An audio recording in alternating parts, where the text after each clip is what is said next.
Today's daf is daf Ayin Vav, and we begin with the Mishnah at the beginning of the Amud.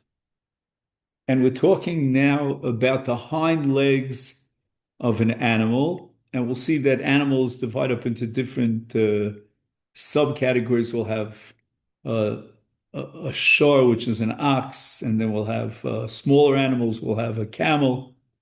In any event, the hind leg consists of different sections. We'll call them different bones. And basically, there are three bones: the top, the middle, and the bottom bone. And if these bones will break, then depending upon which bone it is, the animal becomes a treifa. So we'll say a few words about these three bones. The bottom bone, which is called the cannon bone and has a Latin word, Latin name, which is medit arisus. Anyway, that bottom bone starts from the hoof, which is attached standing on the ground, and goes all the way up to a joint, which is called in Latin, it's called the tarsus. Now, we have to keep in mind when we talk about the joint, which is going to attach the lower bone, the cannon bone, to the middle bone, which is the shank bone, then there are two joints. So we have to always focus our attention on these two joints and not confuse them, because the entire sugya here that we're going to learn today, Mirz Hashem, revolves around these two joints. Now, the word for joint, which we have to learn over and over again, is called the arkuva. And since there are two joints, if we're going from the bottom of the leg moving upwards, so we have the lower joint, which is called the arkuva tachtona, and that joint, in a sense, will connect the cannon bone with the shank bone, which is the second of the three bones as we go up. And then the shok or shank bone will be attached to the highest of the three bones, which is called the yerech or the thigh bone. And the joint that connects the shank bone, the second or middle bone, to the upper bone, which is called the arkuva elyona, that joint is known in Latin as the patella joint, which once again, that's the arkuva elyona, the upper joint, because we already had the arkuva tachtona, and now we go up to the arkuva elyona. And the arkuva elyona will connect the shank bone, which is the middle of the three bones, to the thigh bone, the yerech, which is the highest of the three bones. And now, if there's a breakage in the bones, the Mishnah is going to address which breakage of which bone generates the status of treifa. So let's read the Mishnah. Behema shenechtechu raglea min harkuva ulamata kshera, but min harkuva ulamala psula. The word psula here is synonymous with the word treifa.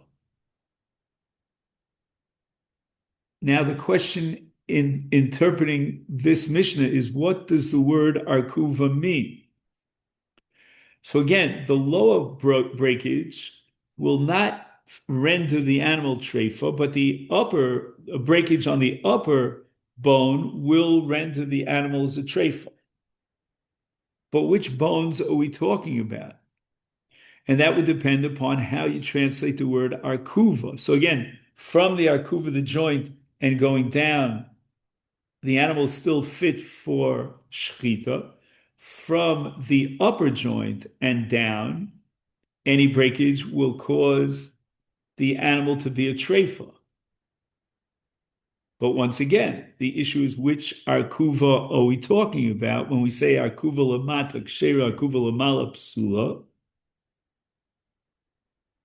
So this is going to be the subject of machlokes amoroim in the Gemara, because there are two possibilities. We might be talking about the arkuva tachtona, which would mean that if there's a breakage in the shank bone, which is above the arkuva tachtona, that would render the animal as treif.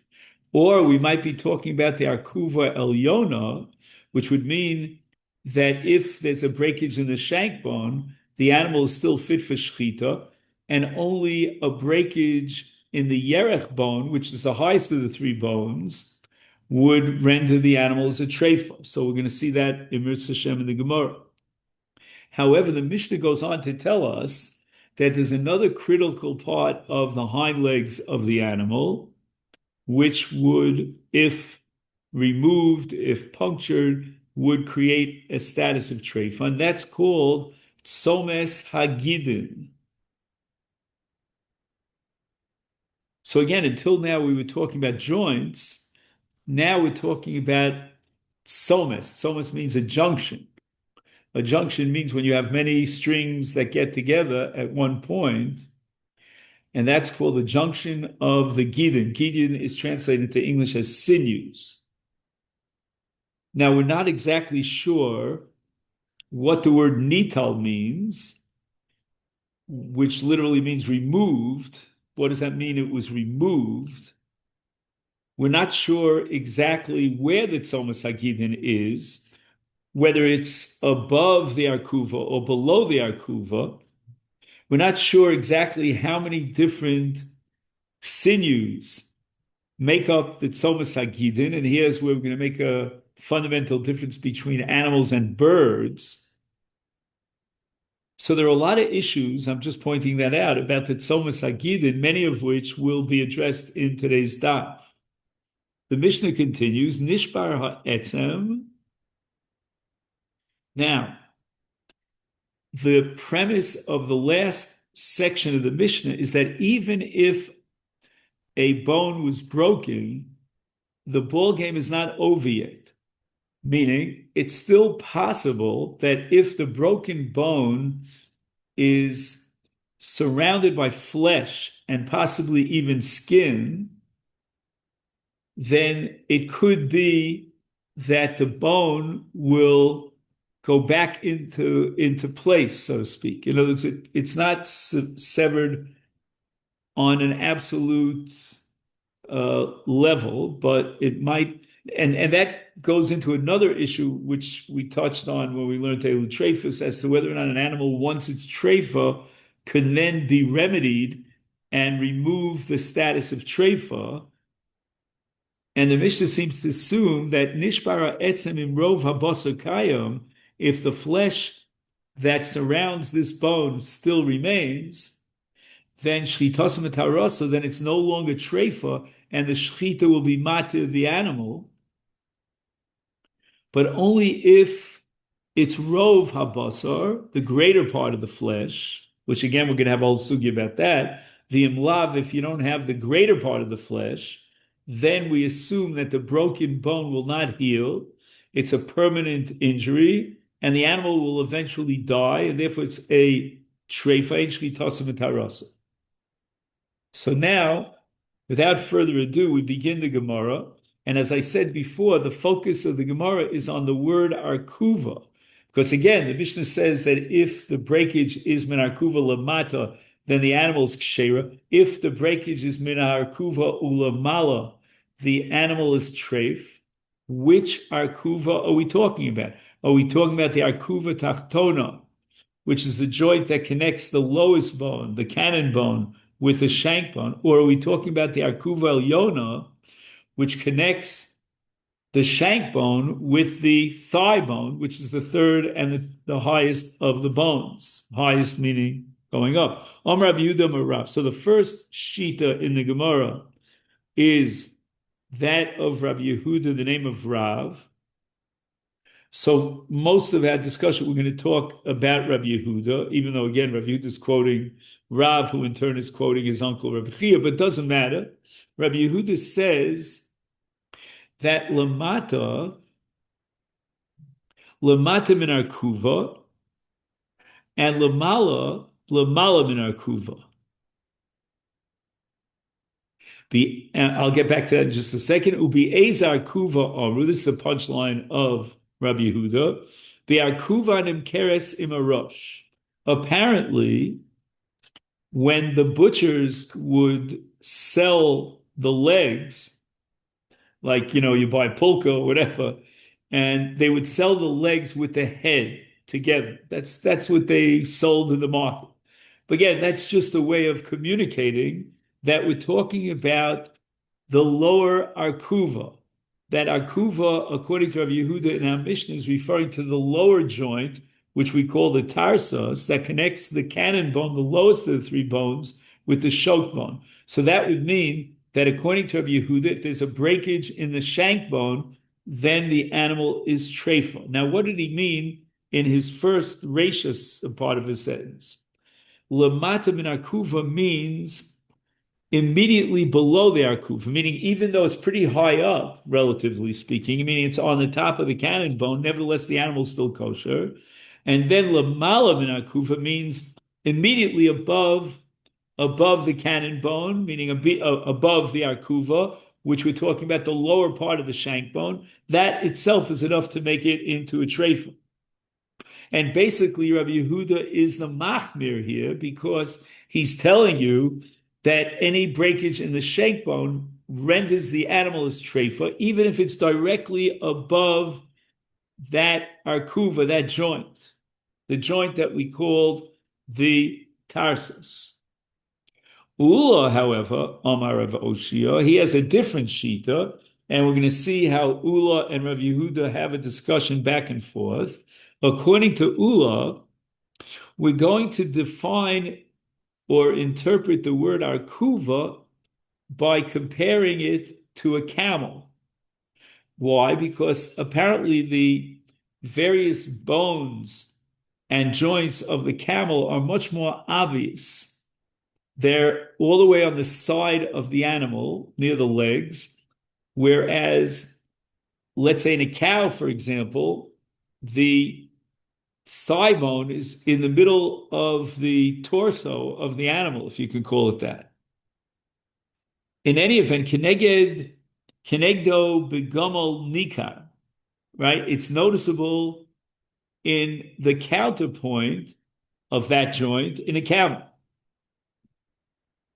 Now, what we're saying is a great kula, a leniency of ula, because ula now is referring to the arkuva elyona, and whether or not the animal is treif will depend upon whether or not the breakage is below the arkuva elyona, which means the animal is fit for shchita if there was a breakage in the shank bone, or the breakage was above the arkuva elyona in the yerech, and only a breakage in the yerech will render the animal as a treifa. So basically you have machlokas here about whether or not a breakage in the shok, which is the middle bone, otherwise known as the tibia, will that render the animal as a treifa? According to Rabbi Yehuda, yes, because Rabbi Yehuda is the machmir. According to Ula, no.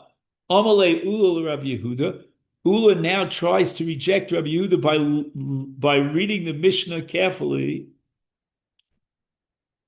with regard to Tzomes Hagidin, because again, let's go back to the Mishnah, and the Mishnah says, V'chein shenital Tzomes Hagidin. And we're going to see how those four words in the Mishnah will support the opinion of Ula and will undermine the view of Rabbi Yehuda. Amalei Ula Rabbi Yehuda, Bishleim B'Lididi, according to my interpretation, that we're talking about the Arkuv Yona is then right. Now I could justify what it says in the Mishnah of V'chein shenital tzomes hagidin.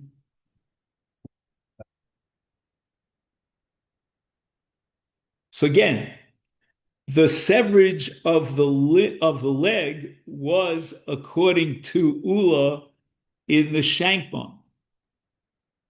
Now, the tzomas hagidin is lower than the shank bone.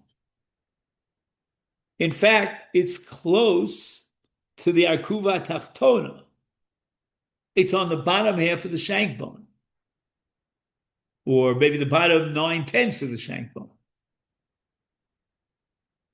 So therefore, if we only had the discussion about the breakage of the shank bone, which is Ula's interpretation of below the arkuva ha'elyona, I would never know that there's a treifa if there was a severance of the tzomas hagidin, because the tzomas hagidin is south. It's lower in the leg. And therefore, the chen shenital tzomas hagidin, the Mishnah is now breaking new ground, pardon the pun, and introducing a whole new toref, or matrif, I would call it, a whole new reason why it became treifa, because the junction of the sinews was removed, and that itself will make it treifa. So that's a great chiddush in our Mishnah, that even though now the severage was below the point in which a breakage in the bone would render the animal treifa, nevertheless, even in this lower portion, namely the junction of sinews, which is called the tzomas hagidin, that also would render the animal treifa el didah. But according to you, meaning Rabbi Yehuda, that you're of the opinion that even if the breakage is in the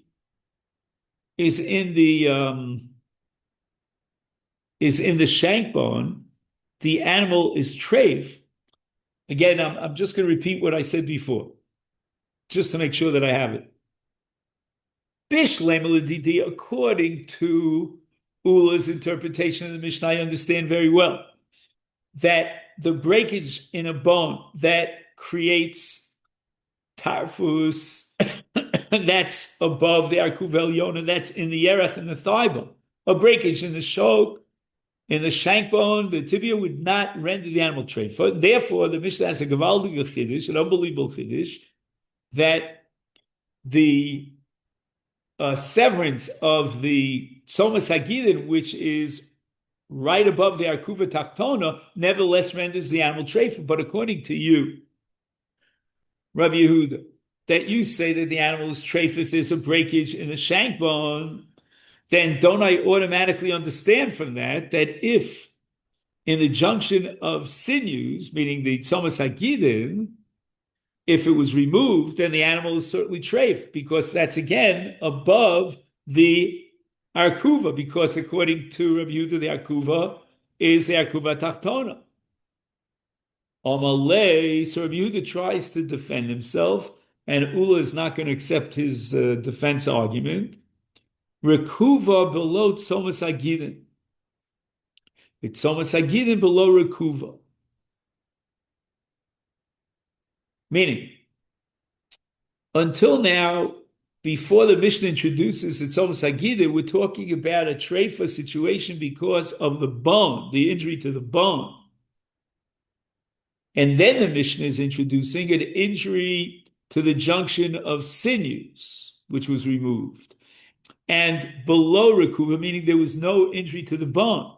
So basically, according to Rav Yehuda's response now, the Mishnah is establishing that you could have a tarfus in the removal of sinews, you could have a tarfus in the breakage of a bone, and those two, never the twain shall meet, are two different independent metarfim. I'm using that word metarfim. However, Ula doesn't accept this defense argument. The Mishnah says that the legs were severed. The animal became treifa because the severage of the leg was above the lower joint, right? The lower joint, which we call the tarsus.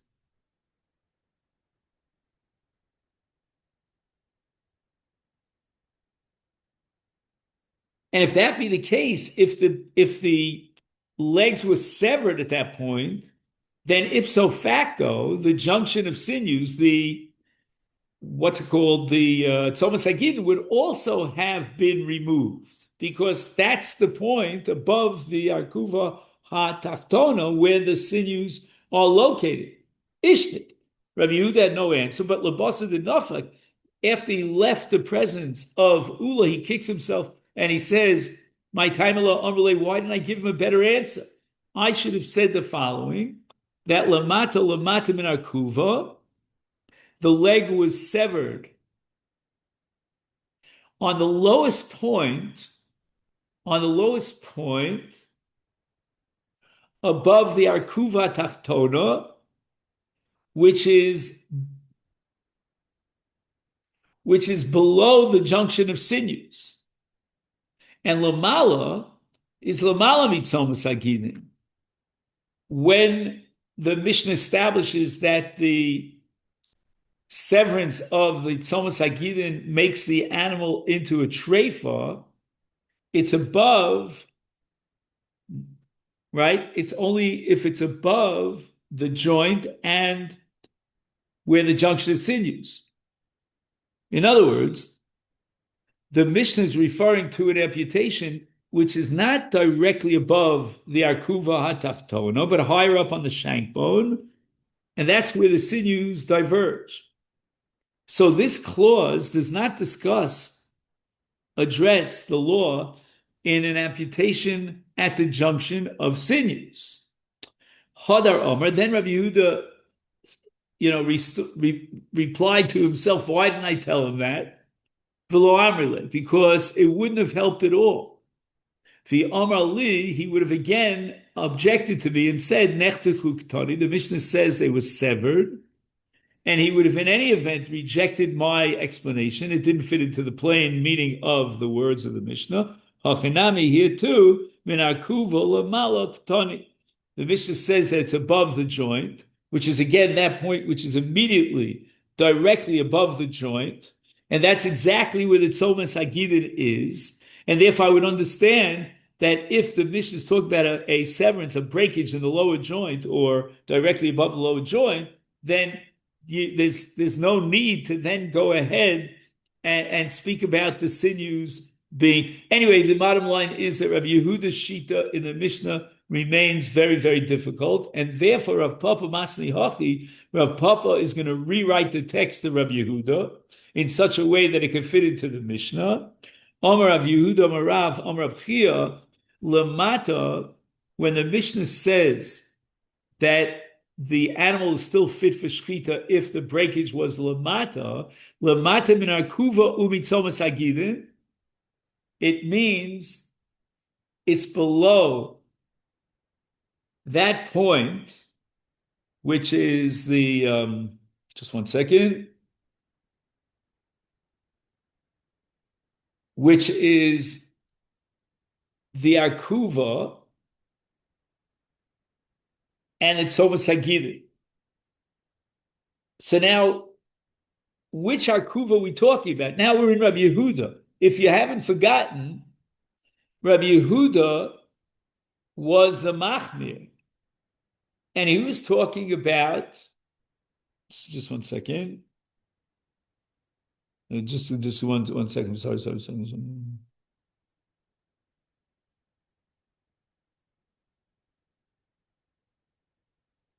Right, he was talking about the arkuva hanim keresim arash, which is the lower leg. The lower joint. The arkuva tachtona. So again, which severance will still retain the animal's fitness for shchita? That's lamatim and arkuva mitzomas hagidin. And which breakage, which severance will render the animal treifa lamala? And again, we're talking about the lower arkuva. Lamala min arkuva mitzoras hagidin. So again, the bone that we're talking about where the animal still remains kosher is the cannon bone.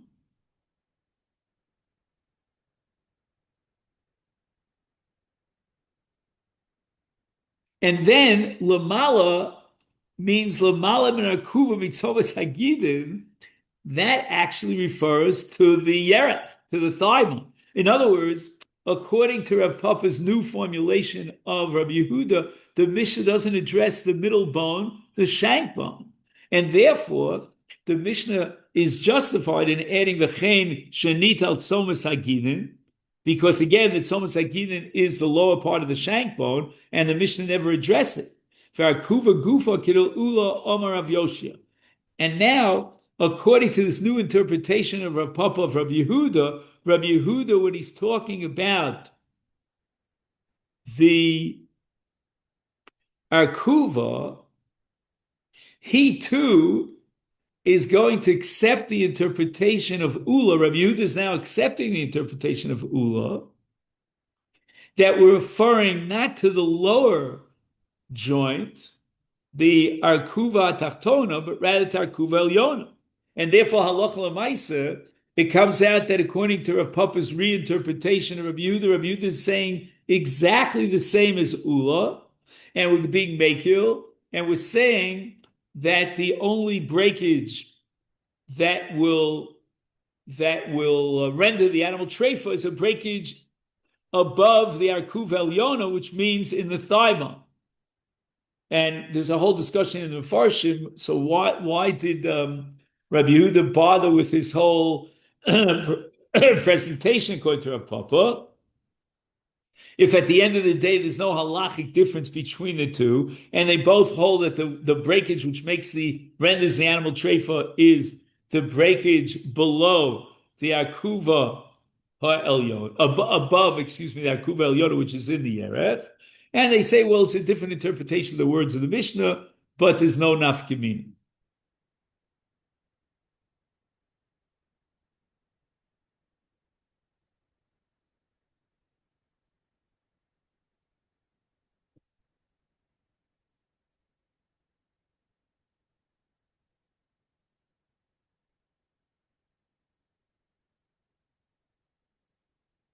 Just give me 1 second here.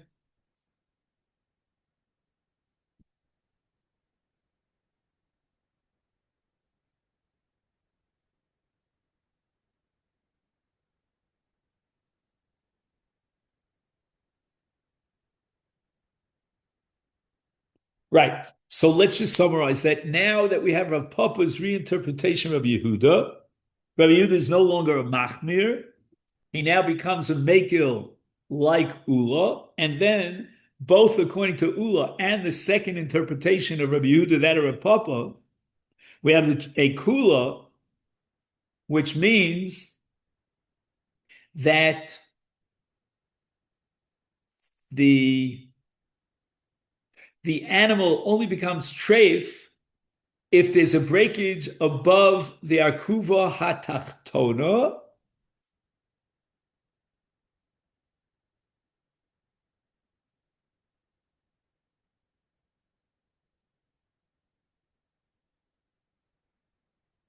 which means that there's a breakage in the shank bone, the shok, the tibia.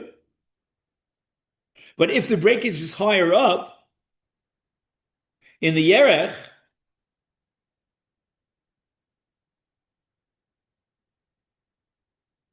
then the animal is still fit for shechita.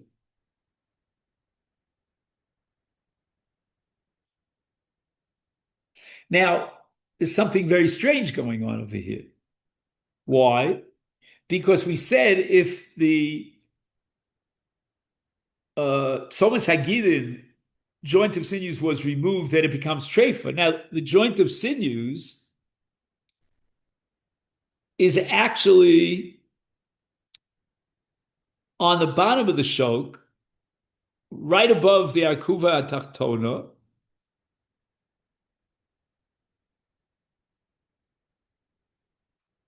And Mika Midi, the Gemara says, the ilu madli posikle v'chaya mitase posikle umesa.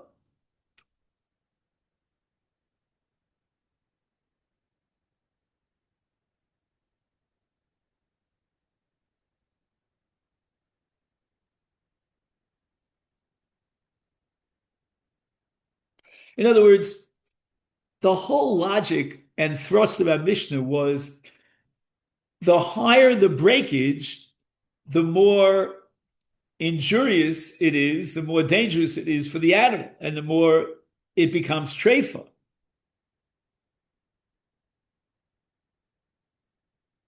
But if the injury is on the bottom of the leg, then the animal could still survive, and it's not treif, fit for shchita.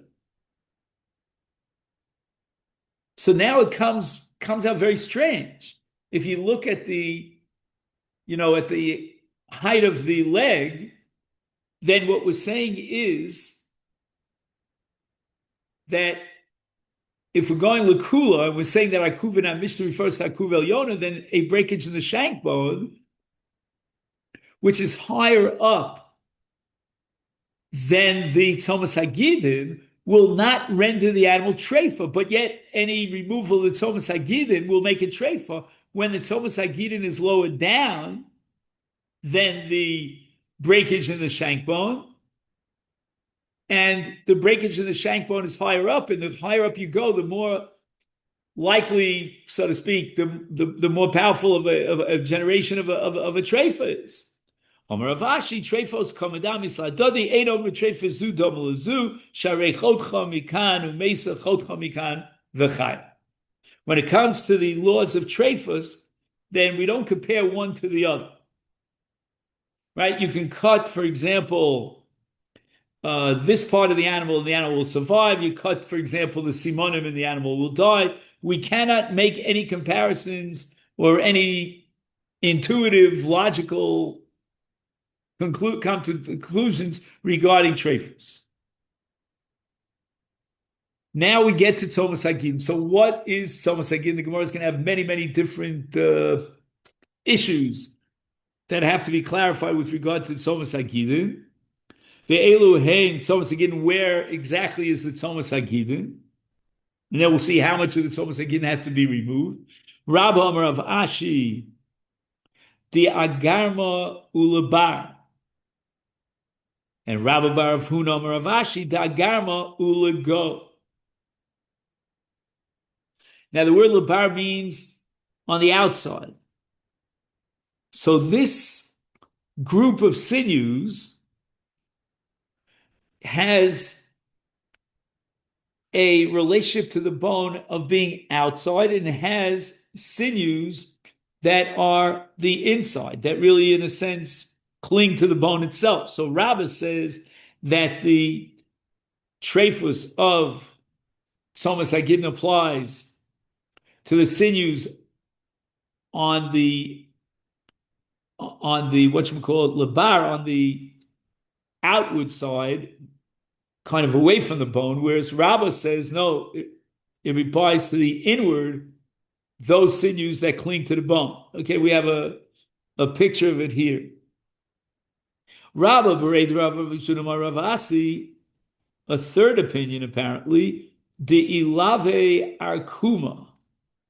Okay, an entire area that's above the arkum. Now, what is the arkum? This is going to require a lecture in anatomy, which obviously I'm not capable of giving. The arkum is a small bone in the tarsus that serves as a bridge between the cannon and the shank bones. The tarsus is constructed of 6 small bones, and the arkum is located below the tibia, protrudes somewhat into the tibia itself.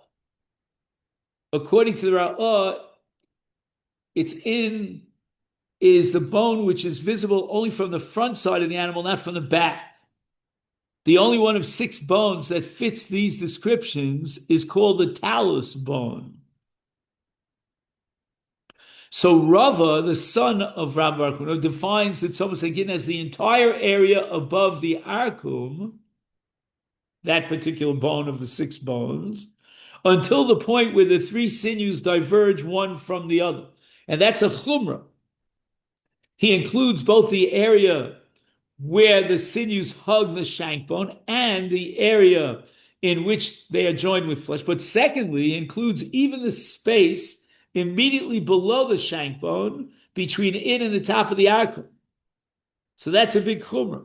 And therefore, Yosef Hahumi Rabbanan Kamei the Rabba v'Yosef v'Komar the Arkuma Gufa. And what happens if if he removes the junction of sinews itself, right at exactly at that bone, meaning the archum bone, Amalei a gufa. Gufa means that's also included in tarfus. Amalei Rabbi Abba said to that student of his, you know what? Lo tzaitzu. They don't pay any attention to that shita of Rabbah because that's a great chumrah. But rather, Hachi Omer Rabbi Yehuda, this is what Rabbi Yehuda stated, Hecha de Pari Tabche, where is the exact location of the Tzomas HaGidin? That's where the butchers tend to flay the leg. That's called Par'e. Par'e means to flay. So we have to take a trip to the butchers because the butchers begin to make an incision above the tarsus, and they cut the hide above the tarsus. Mahainu Rabba Berei de Rabba of Huna Omer of Asi, and it's above the arku, the luye the arku. Omer Rabbi Yehuda Omer Shmuel Tzomas Hagidin Shal Omru Mokom Shagidin Tzomsim. What does this mean? Let's just translate it literally. The place where the sinews are joined. Okay, that doesn't tell me much. We know that above the tarsus, there are 3 sinews that merge for some distance, and when they merge, they appear to be like one single sinew. Viad kama, okay, so how far up does it extend? Amalei, Hahu, Rabban Rabbi Yaakov Shmei, Ki Avina be Rabbi Yehuda, Amalei, Rabbi Yehuda said to me, Shimu li milsa the Begavra Rabbi Shmuel, Yomana Shmuel, listen what I hear the name of Shmuel, Tzomas Hagin Shamru Makom Shaginim Tzomsim Bo, Umi Makom Shetzomsim Ad Makom Shemispashte. From the place where the sinews are joined, upwards to the place where they diverge. Vikama, and how far is the distance between those 2 points that includes the entire area of the Tzomas Hagidin? And now we're talking about an ox, a large animal, Amrabaye Arba Betade B'Torah, which means Arba Etzbos. That's the distance. Bedakomai, but what about sheep or goat? What's the extent of the Tzomas Hagidin? Amrabaye Belite Havu Tzomas Hagidin Belie Lo Havu Tzomas Hagidin.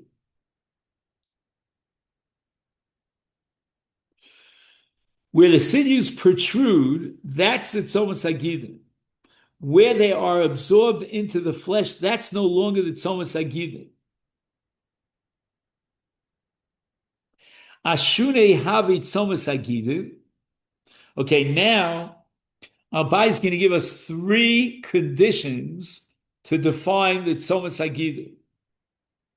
Number 1, Ashune, which means they're hard. Apparently some of the sinews are soft. Rechivi lo havi tzomas hagidin, where they're soft, that's not called the junction of the sinews. Number 2, alime havi tzomas hagidin, ketine lo havi tzomas hagidin. Okay, the question here is not about the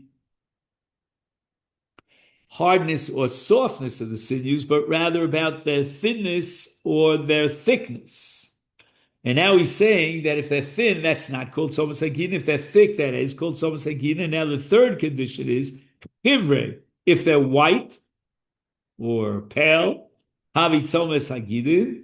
Lo Hivre, lo Havi Tzomas Hagidin. So just to summarize Abaye, the Tzomas Hagidin is limited to the area in which the sinews protrude from the flesh.